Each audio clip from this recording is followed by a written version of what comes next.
Well, hello, my wonderful, spectacular souls. Kimberly Carroll here with your Changemakers weekly live stream. Welcome, and welcome to those of you who are watching the replay. I love to have you here in spirit after the fact.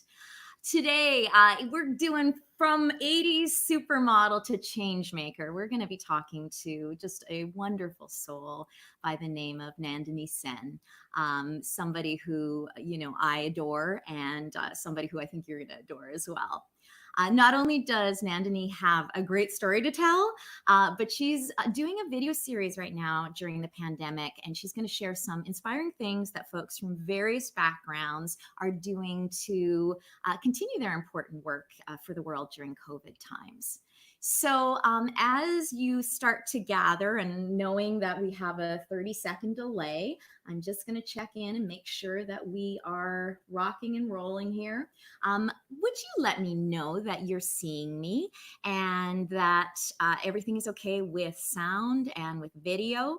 And I would love for you to weigh in and let me know one word to describe this week for you so far. Okay, one word that would encapsulate this week so far for you.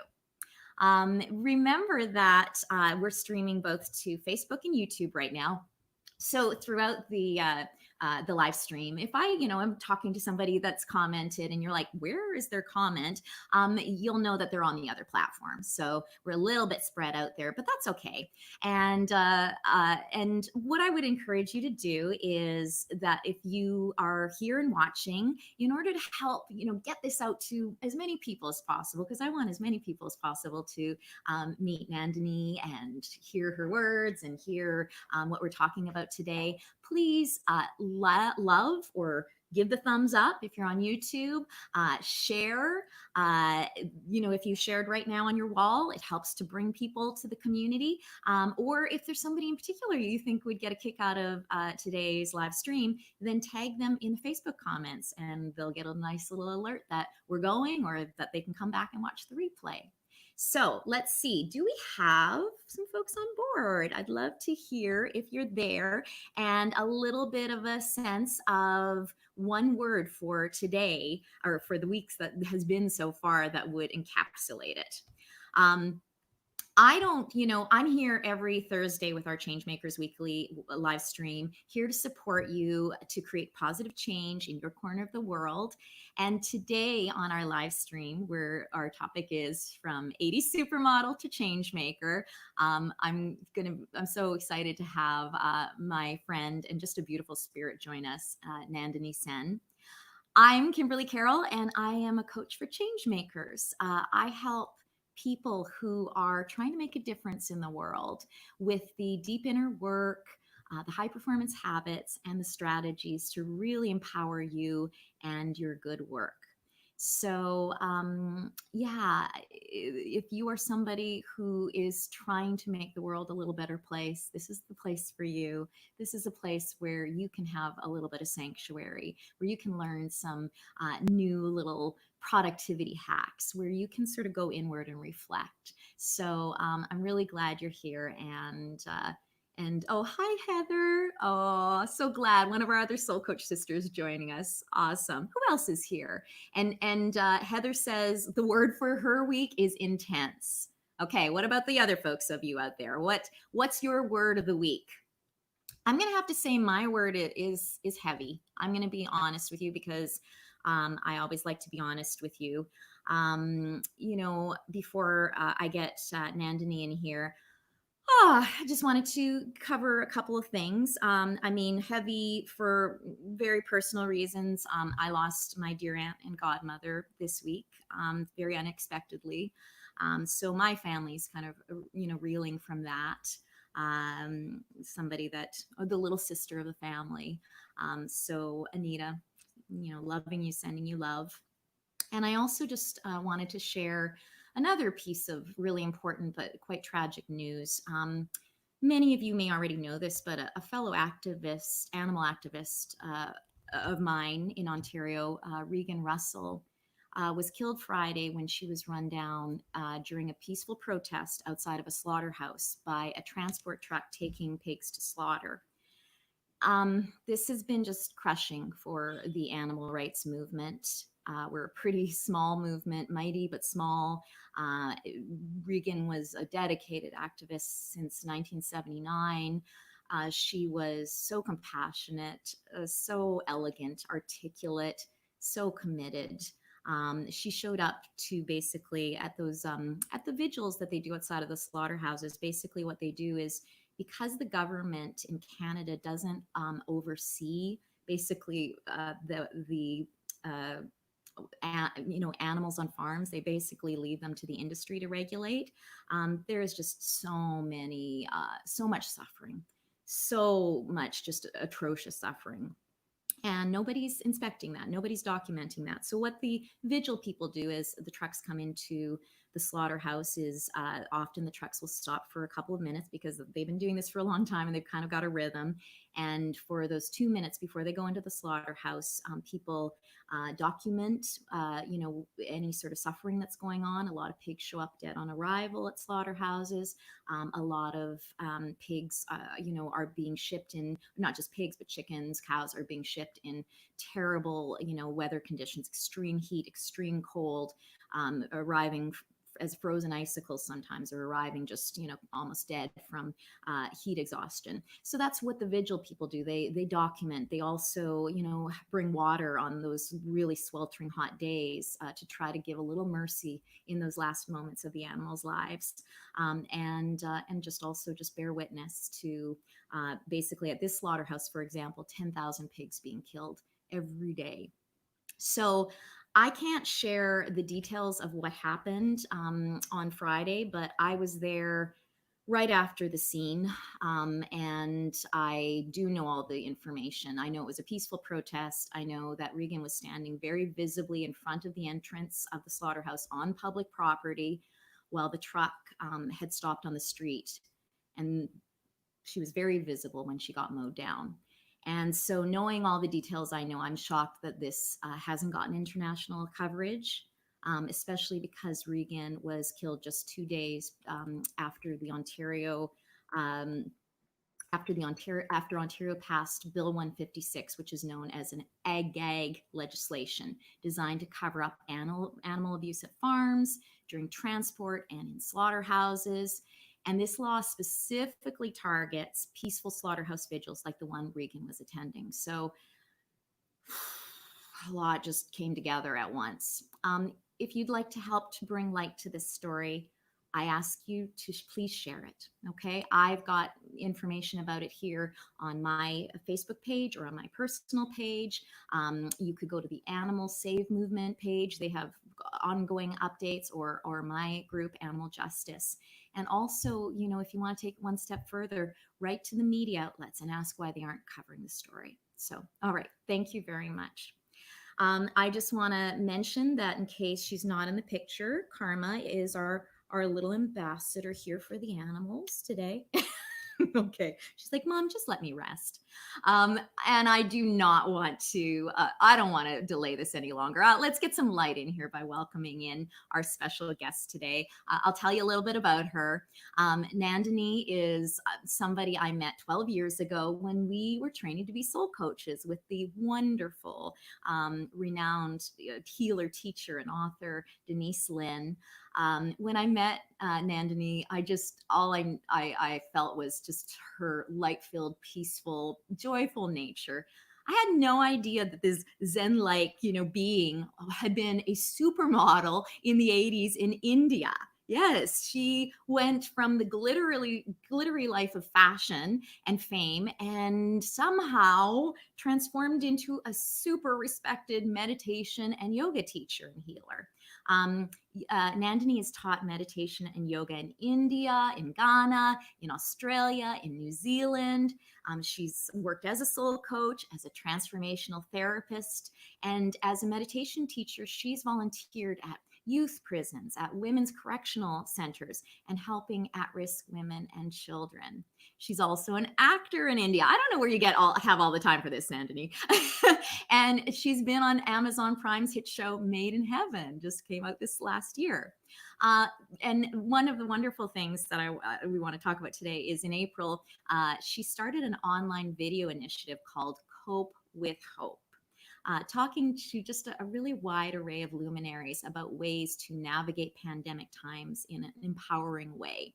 I got to be her guest a couple of weeks ago, and so I thought it was only fitting to put her on the hot seat. So I'm adding you. There we go. Nandinii, welcome, Hi, darling. welcome to me and hi to you. Thank And, you, Karma. Kimberly. Hi, How Karma. beautiful that I have a cat named Karma. Yes, hi, darling.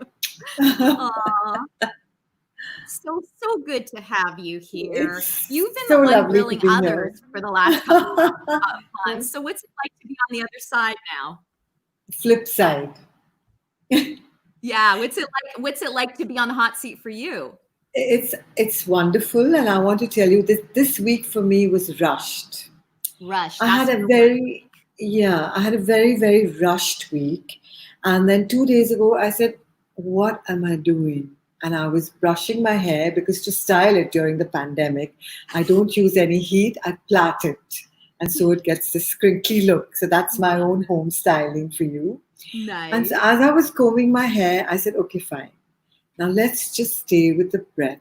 Breathe in, 2, 3, 4.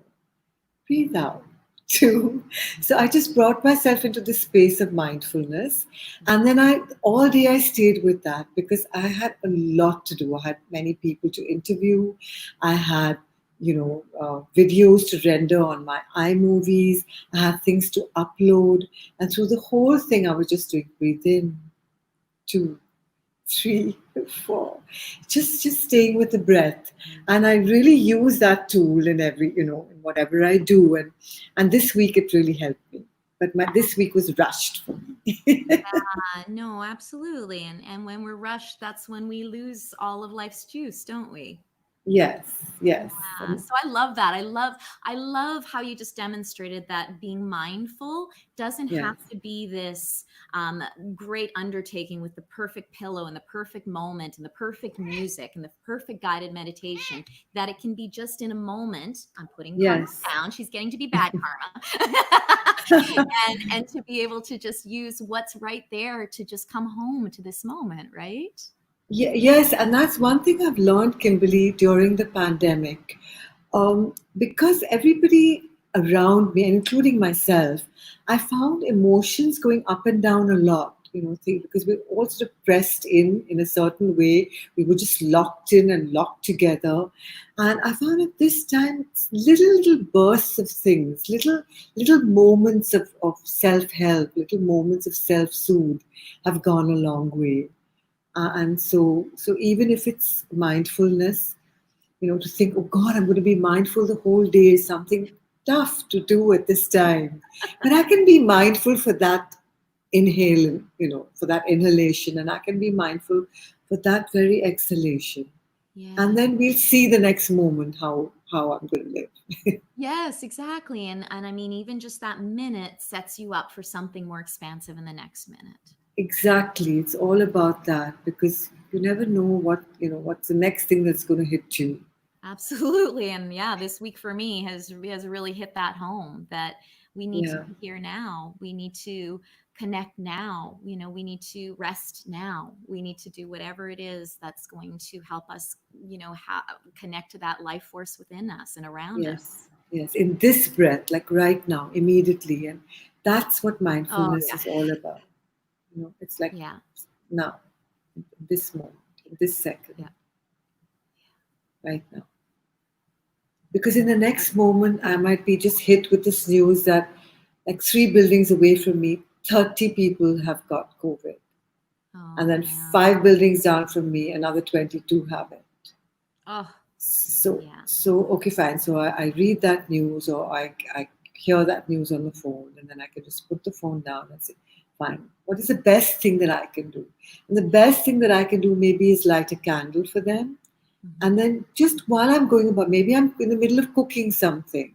And then while I'm cooking, I could just send them light or send them healing. Because there's always a positive thing that one can do, you Yeah, know. frankly, a lot of my community, they are change makers. They like to do action. They like to, but sometimes you can't do immediate action. So the best Mm. thing can be to get centered in yourself, to, ground Yes, yourself, to really be here, so that yes, whatever the next actions are so much more generous and clear and full, yes. you know? Absolutely, absolutely. And also just being, I think this is a time that has taught me that each one of us has to be very truthful about where we're at.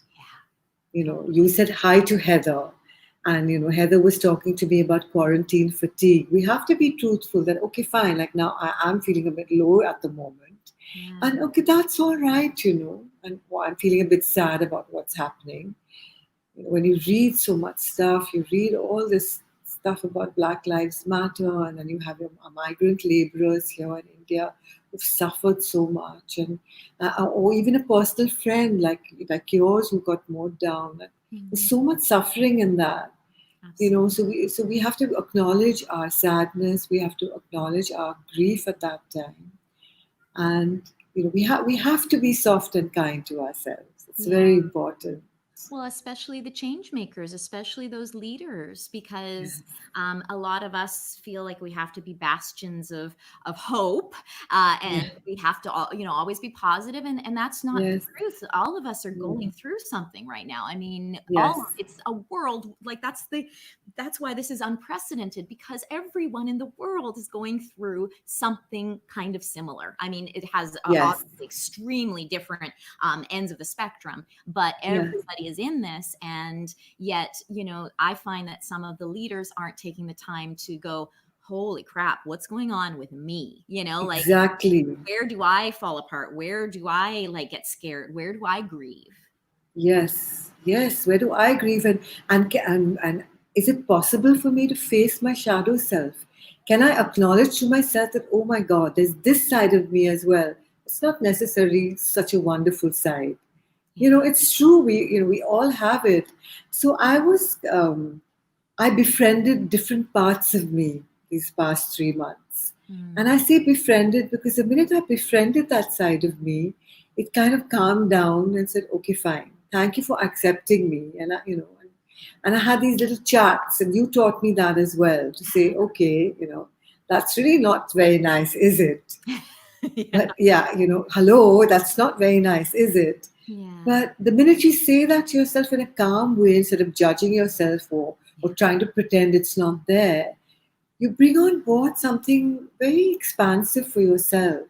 Mhm. It's Yeah. quite wonderful. Yeah. Well, it's kind of like having a friend that never Yes. tells you that they're sad, so you aren't able to go and hug them and hold them and ask them more about it. It's the same thing if you numb it out from yourself. You don't have a chance to be Yes. with yourself, to address it, to be with yourself in a compassionate way. Yes. So I think this has been an important time for that, for soothing self, being kind and compassionate to oneself, and then being able to offer it out there. Yeah. So if you're just joining us, I just wanted to mention that our topic today is from 80s supermodel to changemaker. And I have as our special guest today, Nandinii Sen. And Thank so you. I want to get into it, lady. Tell us a little bit about the heady Okay. modeling days in India. What was that like? It was amazing. I want to tell you, it was just absolutely amazing. So I used to go to the beach every weekend with my parents, and in between getting my results for school end, to and then joining college. Um, Somebody who worked in an advertising agency asked my mother if it was okay for her to take me for this fabric beanies campaign. Beanies was a very famous fabric that you could buy here, stylish, different prints, etc., etc. So when I was 16, I did my first television campaign. And at that time, there wasn't television, but there was like we did a film and, black and white ads and magazine ads. And very soon I started like walking the ramp, and I traveled all over the world. I tell you, I worked all the time. So I did further studies, but most of the time I was modeling. Yeah. I made some of my closest friends. I know that people say, that there's so much competition and it's like this and it's like that. But I want to tell you, I made some of my closest friends during my modeling time. We Mm. traveled to Australia and Germany, and we went on holiday after that to Greece and to the UK, Japan, Abu Dhabi, all over India.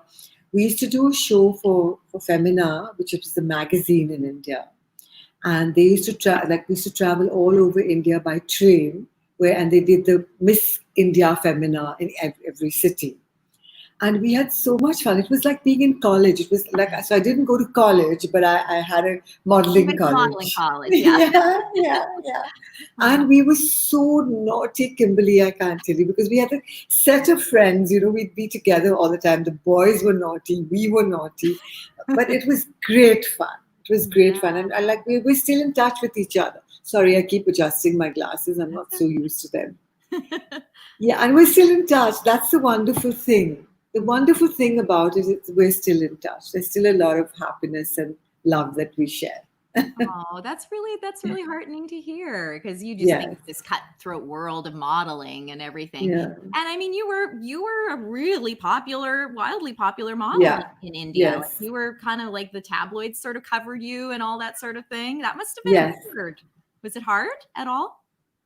No, it wasn't hard. It was, I think most of my life I've lived in my mind, in a way. So, and I think my parents just weren't so awestruck by any of it. My father was more interested if you had a good character and you were a good human being. My Yeah. mother was a principal of a school, so she was on another trip in life. So it wasn't so important how you looked, and you just had to be happy. They wanted us to be happy. Like that was the main thing. So you So were no, very blessed to have grounded parents who kept you yes, grounded as well. yeah, yes, yes. Amazing. And one thing, when I was very young, I just I had a lot of wonderful experiences where I felt there's more to life than meets the eye. So I think that though that was a wonderful life for me, I knew that there was a limit to all that as well. Hmm. So, what would the 16-year-old Nandini say in her heyday if she then found out that she was going to become a meditation teacher and soul coach? Would she look at you like you were bonkers? Like, Yeah. how did this What? happen? How did this What? transition happen? She said, "What?" No, but yeah, because Boring. yeah, yeah, yeah, very boring. Because 16-year-old Nandini used to think of, I remember, I used to think of having like boots and like a really short dress and strutting around the world and wearing glasses and being the most super famous model that there was.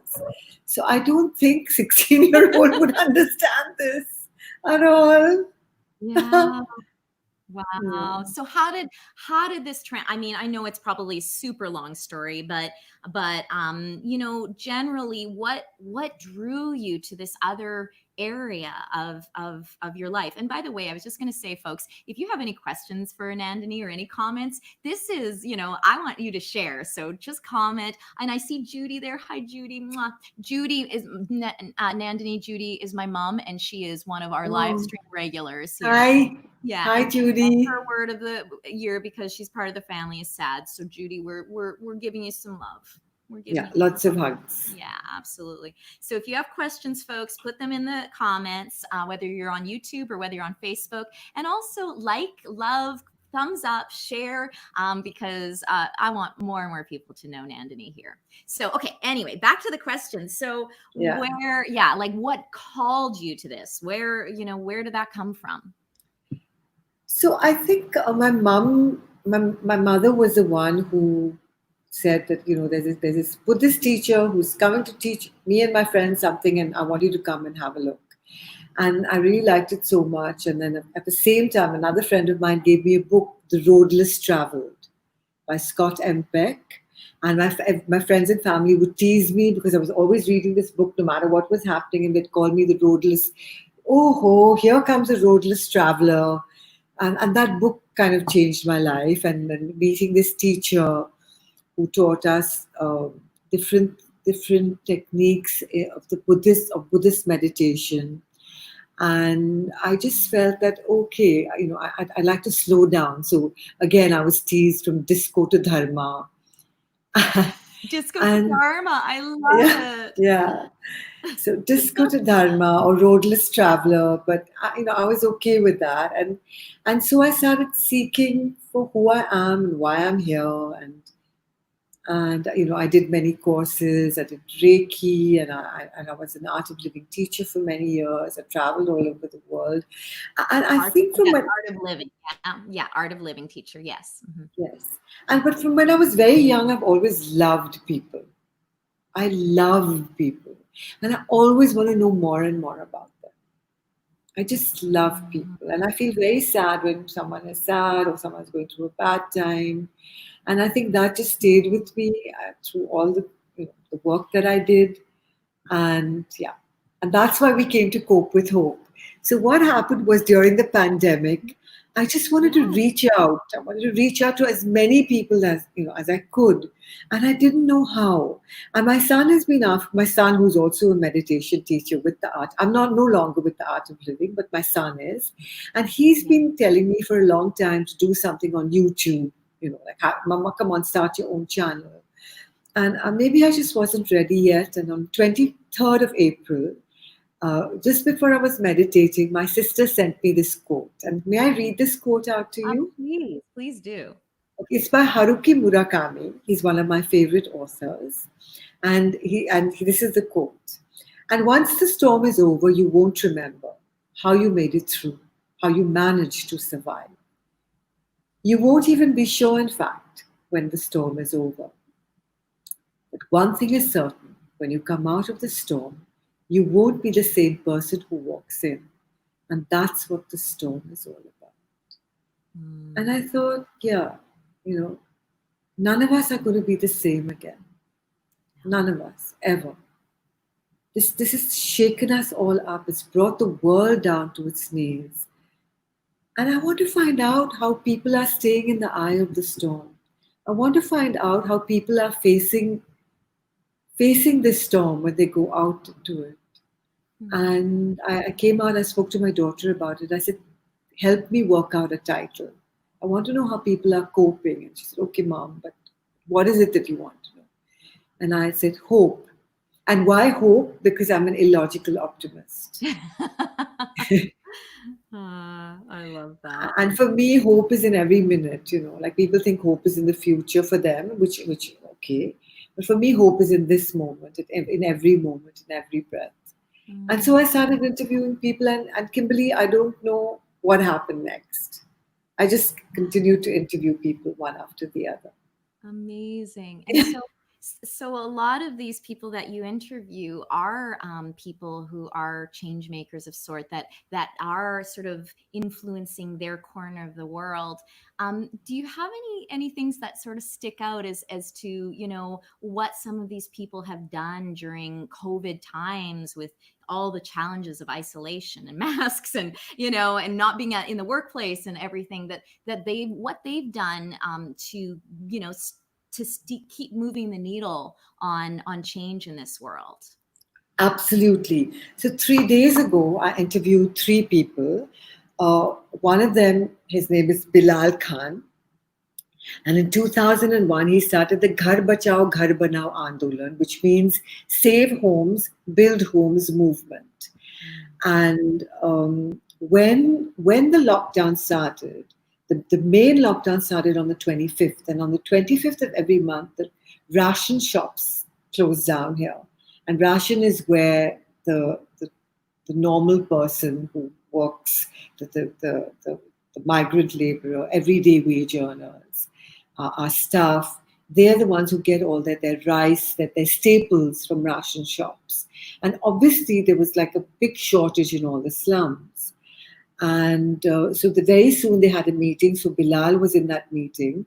And over there, he met somebody called Anil Hebar, who has a charitable trust called Helping Hands.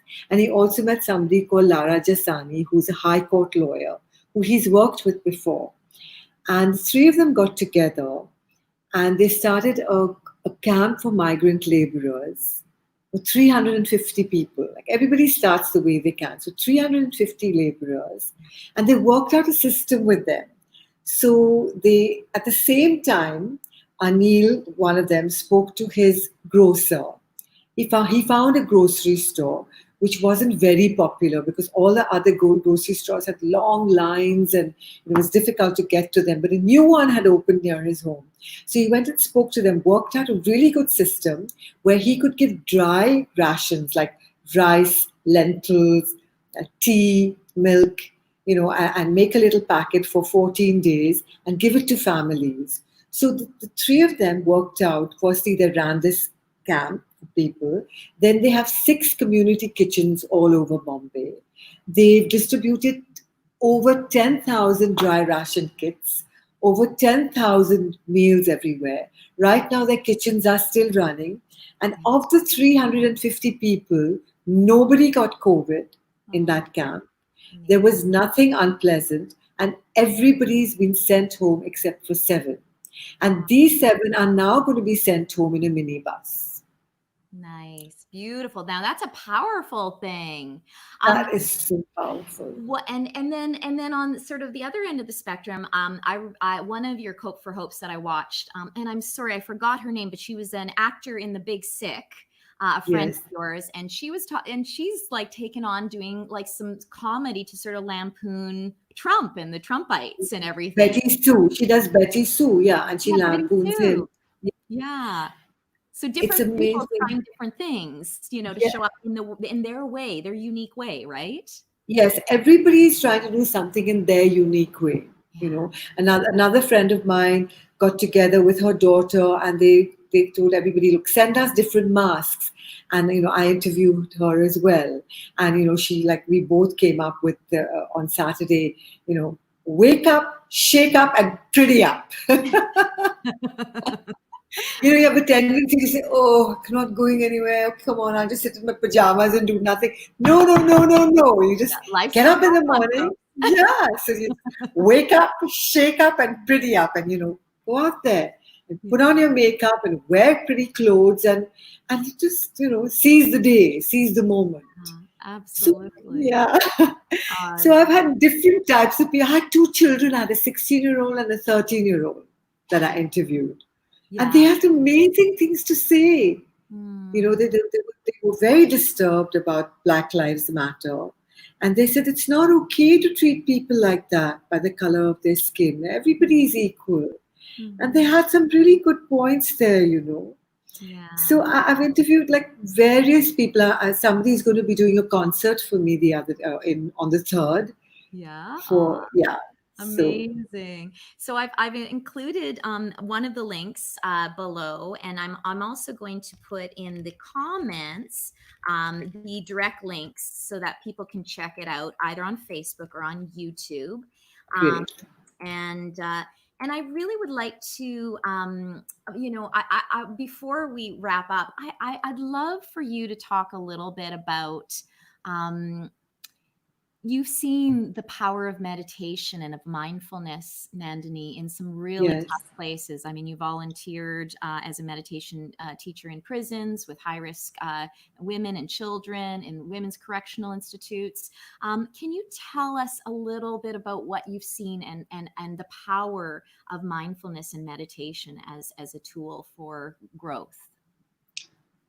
The minute you just close your eyes and get in touch with yourself, just very, very gently, take your awareness to your breath.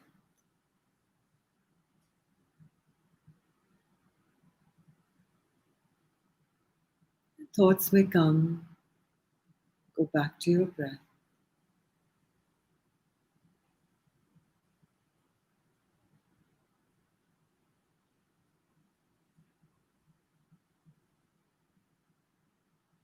You may hear any sounds, and that's all right. Just go back to your breath.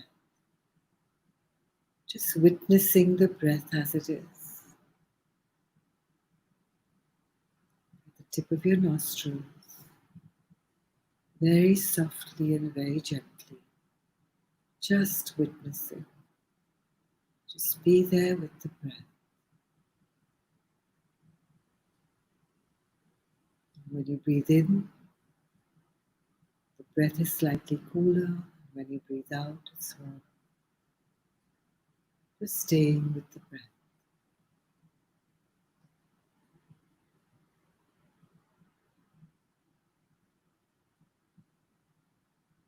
Being nobody, going nowhere. Just with your breath.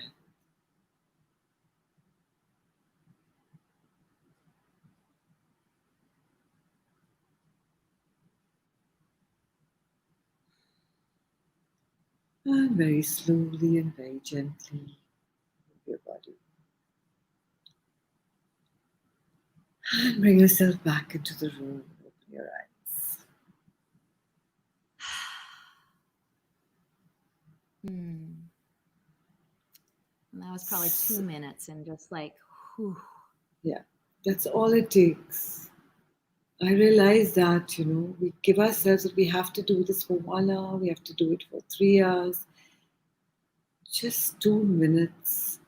It's like the best jewel you can give yourself. Hmm. And why is that, Nandini? Why? What do you see it do to people? I see meditation and mindfulness as befriending yourself,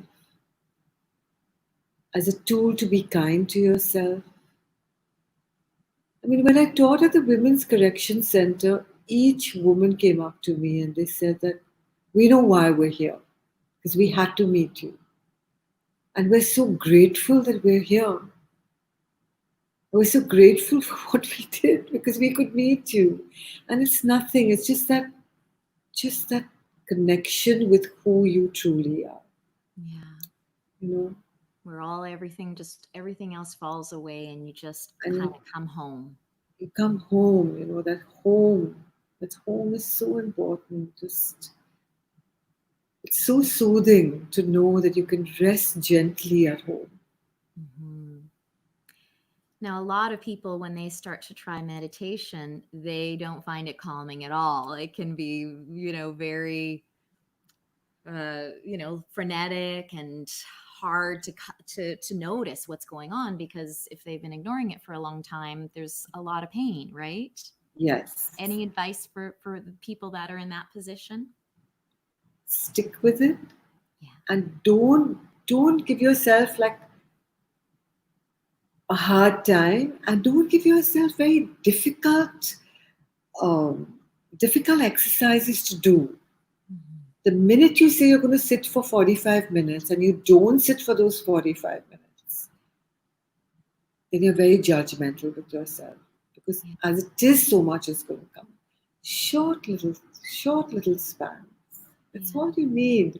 You need to train that. You need to train that monkey mind. That hello, you're not in charge. Yeah. You're not in charge. I'm in charge. Yeah. Mine's a drunken monkey mind. Yeah, fully drunk, Yeah. fully drunk. I want to do here. I want to go there. Okay, go here and there. But right now, for these 2 minutes, we're just going to be quiet. Yeah. Right now, for these 3 minutes, we're just going to be quiet. Yeah. I say fix small little deals with yourself.